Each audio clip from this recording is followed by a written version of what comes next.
وسيرسل مخلصا مولودا من امرأة ليغلب الشيطان.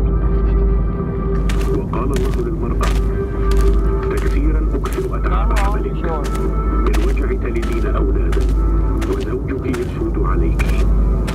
وقال لآدم: لأنك سمعت لقول امرأتك وأكلت من الشجرة التي أوصيتك قائلا لا تأكل منها، ملعونة الأرض بسببك، بالتعب تأكل منها كل أيام حياتك، شوكا وحسكا تنبت لك، بعرق وجهك تأكل خبزك، حتى تأكل.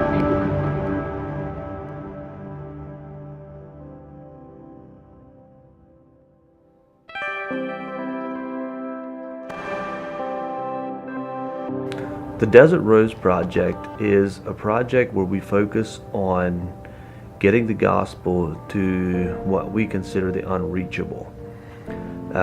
Desert Rose, its significance or where it comes from, the name is from Isaiah 35, where it talks about the roses that will bloom in the desert. So we see a lot of the areas that we work in as a spiritual desert. And so our objective is to plant seeds of the gospel, and we just depend on God to water and increase His harvest. It is physically impossible for missionaries to reach them with the gospel, meaning that we would probably get killed before we ever made it to the people groups that we're trying to reach. We've been using the ITEC UAV system to fly Bibles and to drop them from a high altitude upwards of 3,000 feet.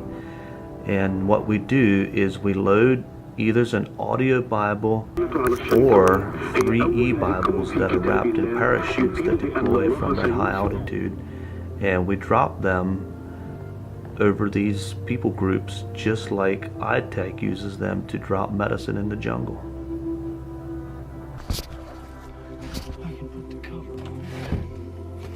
January 18th, 2017.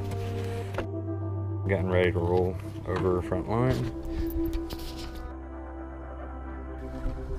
To start, we go to a area where we are permitted to fly.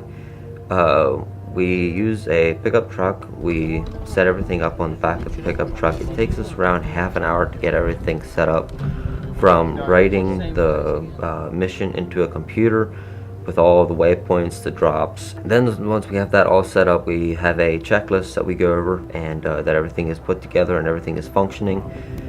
And then we'll set up a bungee cord. We connect the UAV to the bungee cord.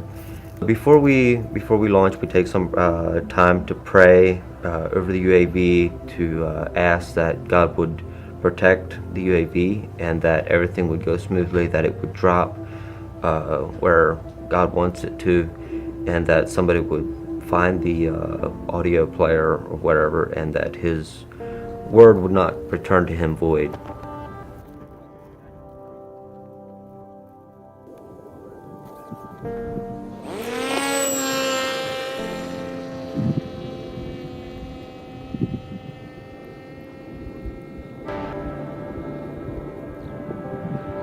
UAVs is something that I think we need to get on board with as a missionary community. There's room for a lot of people to do this. We don't want to be the only one doing this. We would be excited to see 100 other organizations getting on board with this.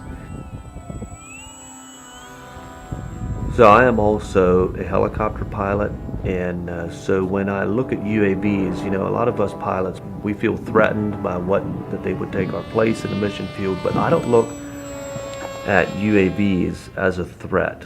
I look at them as an extension to reach beyond the capabilities of traditional aircraft and their applications in the mission field. There are certain places that we are not able to fly. There are weather conditions that we are not able to fly in, but the UAV opens up a whole new avenue of possibilities for using aircraft in the mission field.